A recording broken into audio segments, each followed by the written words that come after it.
Hello friends, welcome back to my channel I India Story Hub. मैं आप सभी का स्वागत करता हूं। तो चलिए शुरू करते हैं आज की वीडियो। भारत की पवित्र और गौरवशाली धरती ने अनेक महान विद्वानों, ऋषियों और महान नेताओं को जन्म दिया है। इन्हीं महान व्यक्तियों में से एक थे आचार्य चाणक्य, जिन्हें इतिहास में महान राजनीतिज्ञ, अर्थशास्त्री, शिक्षक और रणनीतिकार के रूप में जाना जाता है। चाणक्य को कौटिल्य और विष्णुगुप्त के नाम से भी जाना जाता है। उन्होंने केवल शिक्षा ही नहीं दी, बल्कि अपने ज्ञान और नीति से भारत के इतिहास को बदल दिया। चाणक्य वही व्यक्ति थे जिन्होंने एक साधारण बालक को प्रशिक्षित करके उसे महान सम्राट बनाया, जिसे आज हम चंद्रगुप्त मौर्य के नाम से जानते हैं। लेकिन किसी भी महान व्यक्ति की महानता अचानक नहीं बनती। उसके पीछे बचपन, संघर्ष, शिक्षा और जीवन की कई घटनाएं होती हैं। आचार्य चाणक्य का जन्म भी कई रहस्यों और रोचक कथाओं से भरा हुआ है। इतिहासकारों के अनुसार आचार्य चाणक्य का जन्म लगभग ईसा पूर्व 375 के आसपास माना जाता है। यह वह समय था जब भारत कई छोटे छोटे राज्यों में बंटा हुआ था।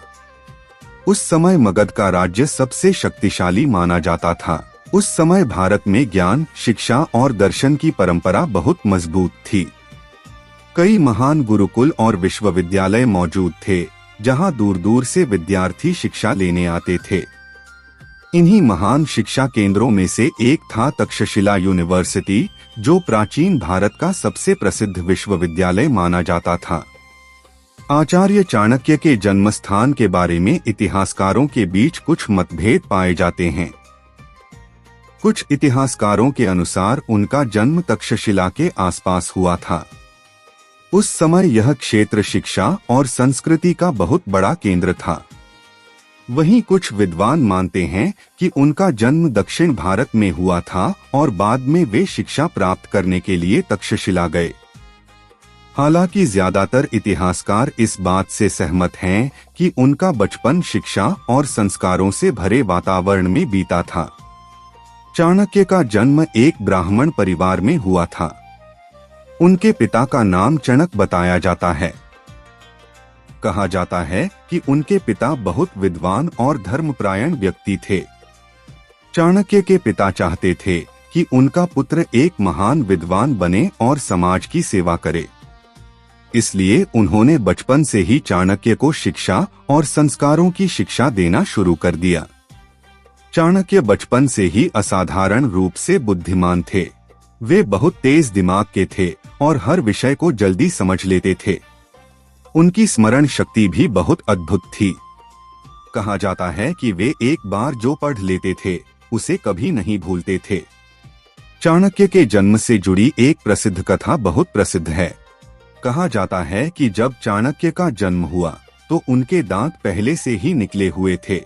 उस समय के ज्योतिषियों को यह देखकर बहुत आश्चर्य हुआ। ज्योतिषियों ने उनकी कुंडली देखकर भविष्यवाणी की कि यह बालक भविष्य में बहुत महान और शक्तिशाली व्यक्ति बनेगा। कुछ ज्योतिषियों ने कहा कि यह बालक आगे चलकर राजा बनेगा या किसी बहुत बड़े साम्राज्य का मालिक बनेगा। यह बात सुनकर उनके पिता थोड़े चिंतित हो गए। वे चाहते थे कि उनका पुत्र ज्ञान के मार्ग पर चले, न कि राजसत्ता के मार्ग पर। इसलिए उन्होंने ज्योतिषियों की सलाह पर बालक के दांत तुड़वा दिए। तब ज्योतिषियों ने कहा कि अब यह स्वयं राजा नहीं बनेगा, लेकिन यह किसी महान राजा का निर्माता अवश्य बनेगा। यह भविष्यवाणी आगे चलकर सच साबित हुई। चाणक्य की प्रारंभिक शिक्षा उनके पिता के मार्गदर्शन में ही शुरू हुई। उन्होंने बचपन में ही वेद, शास्त्र और संस्कृत भाषा का अध्ययन शुरू कर दिया था। जैसे जैसे उनकी उम्र बढ़ती गई, उनका ज्ञान भी बढ़ता गया। उनकी बुद्धिमत्ता देखकर उनके गुरु भी आश्चर्यचकित रह जाते थे। बाद में चाणक्य उच्च शिक्षा प्राप्त करने के लिए प्राचीन भारत के महान शिक्षा केंद्र तक्षशिला यूनिवर्सिटी पहुंचे। तक्षशिला उस समय पूरे एशिया का सबसे बड़ा शिक्षा केंद्र था।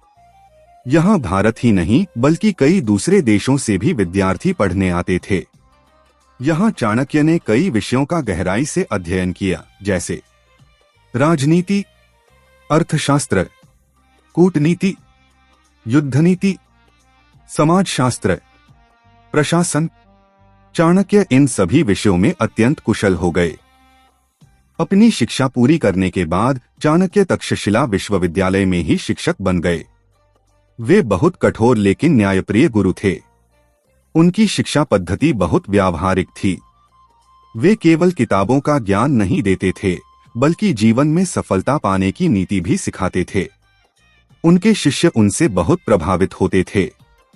उस समय भारत का सबसे शक्तिशाली राज्य था मगध। मगध पर उस समय नंद वंश का शासन था और उसके राजा थे धनानंदा। हालांकि नंद वंश बहुत शक्तिशाली था, लेकिन जनता राजा से खुश नहीं थी। राजा धनानंद बहुत घमंडी और क्रूर माना जाता था। कहानी के अनुसार एक बार चाणक्य किसी कार्य से मगध की राजधानी पहुंचे। वहां उनका सामना राजा धनानंद से हुआ। कहा जाता है कि किसी कारण से राजा ने सभा में चाणक्य का अपमान कर दिया। यह घटना चाणक्य के जीवन का सबसे बड़ा मोड़ बन गई। अपमान से क्रोधित होकर चाणक्य ने प्रतिज्ञा की कि वे नंद वंश का अंत करके ही रहेंगे। इसी दौरान चाणक्य की मुलाकात एक बालक से हुई जिसका नाम था चंद्रगुप्त मौर्य। चाणक्य ने उस बालक में एक महान राजा बनने की क्षमता देखी।